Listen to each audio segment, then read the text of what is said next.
right? So this is so thin.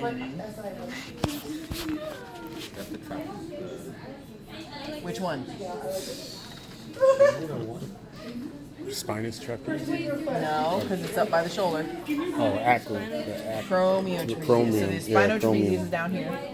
Yeah, acromiotrapezius up here. So I'm cutting along my acromiotrapezius, and I'm lifting this back, right? And so I'm gonna ultimately, so I'm cutting around my acromiotrapezius, and I'm gonna be cutting through my spinotrapezius, and actually I'm gonna cut as far down as my latissimus dorsi a little bit, because what I want to do is cut around like the corner of the scapula.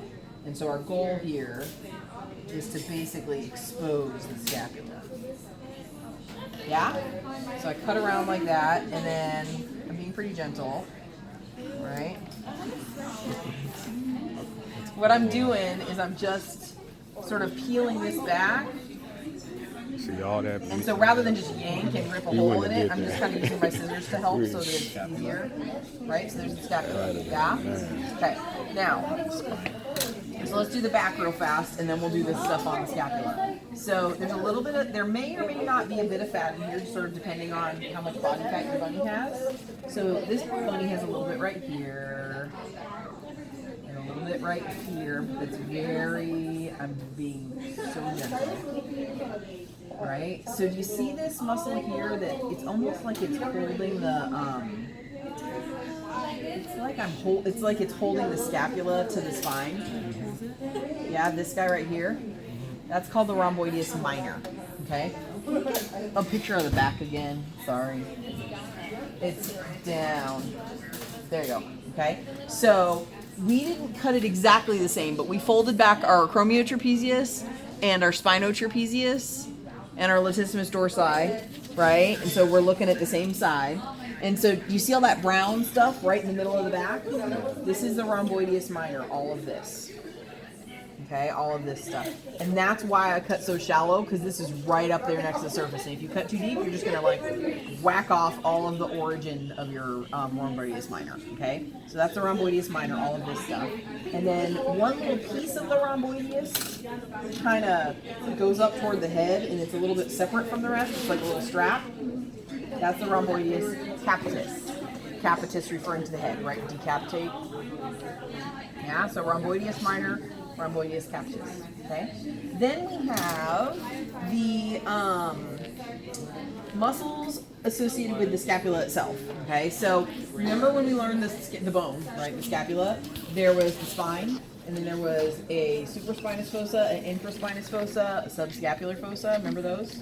Okay. So if I feel where my spine is, it's this white line. There's a muscle in the supraspinous fossa, and that muscle is called the supraspinatus. I know, right? There's a muscle in the infraspinous fossa. We call it the infraspinatus. There's also a muscle in the subscapular fossa. We call that the subscapularis. Okay? So they're named after the fossa that they're in, or vice versa. Right? Yeah? And then there's one other one too, and that is if you look at your infraspinatus. So the infraspinatus is below the spine. There's this other little like fat little bumper thing right here. That's the teres major. So the reason we got to go down and around the scapula is so that we can find the teres major right here. Okay? So that's all of the shoulder and back muscles. So the last thing we have to do is our abs, right? So my suggestion with the abs is don't do this side because it's, it's stapled together. You're not going to be able to see anything. So what we're going to do is we're going to do this side. And so since I took the time to carefully remove all that great cutaneous muscle before, most of you guys aren't going to have to do that. So I don't want you to automatically assume I'm going to have to clean off a bunch of stuff on the stomach, because you might not need to at all. And I don't want you to accidentally rip off, all of your abs. Because you're like, I gotta clean off something. Okay? So I'm just cleaning off a little more connective tissue, just so you can see it a little bit better. Alright? And so this big, broad, get very well, but they are. Okay, so the fascicles are all running this way. So this is the external oblique. It's huge, but it's very thin. Okay, so then what I'm going to do, I got to get underneath that to see the other abs, right? Because it basically covers them all. So the way that we're going to get underneath it is, you see that line right there? That's the edge of the external oblique. Okay, and so what I'm going to do is I'm going to just grab the muscles. I'm not even just trying to grab one, I'm just grabbing, right? And I'm holding my scalpel like almost flat, right? And I'm just teasing, right? Just gently right at that line, yeah?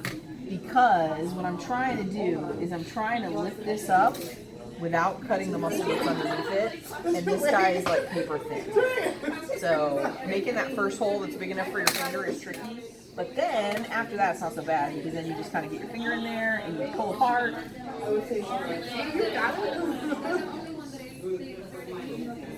Right, and then I just kind of, right, so I'm just following along that line, and I'm just using my finger to separate this muscle from the muscle that's underneath it.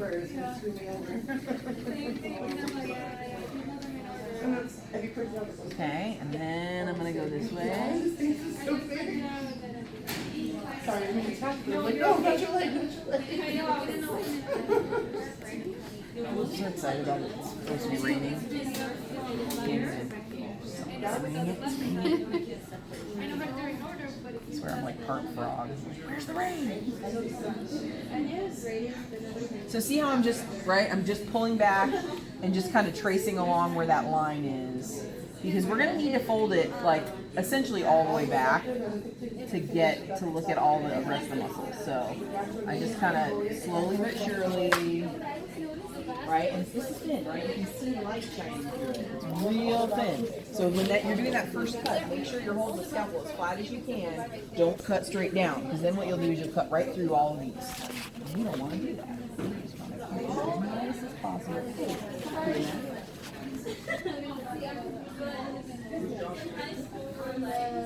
Internal oblique, right? So it's kind of running at an angle. It's not as steep of an angle, but it's still running an angle. So this is the internal oblique, okay?